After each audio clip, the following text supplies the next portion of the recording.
Assalamualaikum warahmatullahi wabarakatuh. Perkenalkan, nama saya Muhammad Isa Maulana dengan NIM 2103211000139. Di sini saya akan membuat materi pembelajaran dasar-dasar ilmu tanah dengan judul Sifat Biologi Tanah. Bahan organik tanah merupakan kumpulan beragam senyawa-senyawa organik kompleks yang sedang atau telah mengalami proses dekomposisi, baik berupa humus hasil humifikasi maupun senyawa-senyawa anorganik hasil mineralisasi. Proses dekomposisi merupakan proses perubahan secara fisik maupun secara kimiawi yang sederhana oleh mikroorganisme tanah dan terkadang disebut mineralisasi.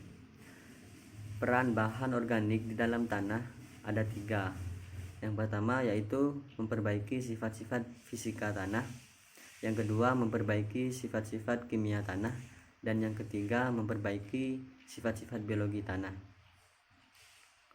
Selanjutnya, mikrofauna tanah. Yang pertama, bakteri tanah. Bakteri merupakan organisme yang memiliki sel tunggal, tidak memiliki membran inti sel, serta memiliki ukuran mikroskopik. Yang kedua, fungi tanah, tersusun dari filamen panjang atau hifa. Dinding sel fungi tersusun dari kitin dan glukan. Kitin merupakan komponen utama penyusun dinding sel jamur, sedangkan glukan yaitu senyawa gula sederhana yang ada pada dinding sel jamur.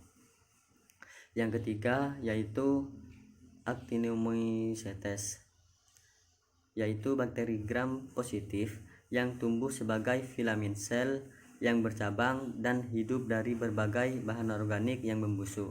Sedangkan morfologi merupakan bakteri yang mirip jamur, yang memiliki ciri dinding sel seperti bakteri gram negatif dan memiliki mesela seperti jamur, menghasilkan spora reproduktif. Yang keempat, nematodes, yaitu cacing tidak bersegmen dengan memiliki panjang 1 mm, diameter 15-35 mikron. Dan yang terakhir yaitu protozoa, termasuk kategori organisme heterotrof atau perombak bahan organik, pemakan bakteria, serta membebaskan nutrisi tanaman. Sedangkan makrofauna tanah, yang pertama yaitu cacing tanah. Peran cacing tanah yaitu mencerna bahan organik, memperbaiki struktur tanah, dan menyuburkan tanah. Yang kedua yaitu rayap. Peran rayap sebagai dekomposer selulosa kayu dengan cara menghancurkan kayu atau bahan organik lainnya. Yang ketiga yaitu semut dan kumbang, yaitu mentransikasikan dan pencerna bahan organik.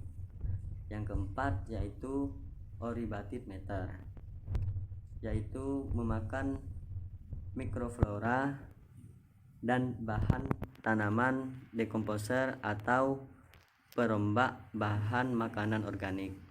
Yang terakhir yaitu hewan pengerat, yaitu menghaluskan ukuran bahan organik, mengumpulkan dan mengaduk tanah, memperbaiki drainase dan aerasi. Selanjutnya yaitu biologi tanah. Biologi tanah adalah sebuah studi tentang hidup dalam tanah, meliputi bakteri, jamur, Actinomycetes, dan fauna tanah lainnya.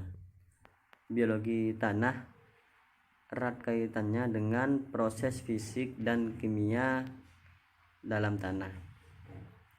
Aktivitas organisme tanah dipengaruhi oleh 3 hal, yaitu yang pertama iklim seperti curah hujan, suhu, kelembapan, dan semacamnya.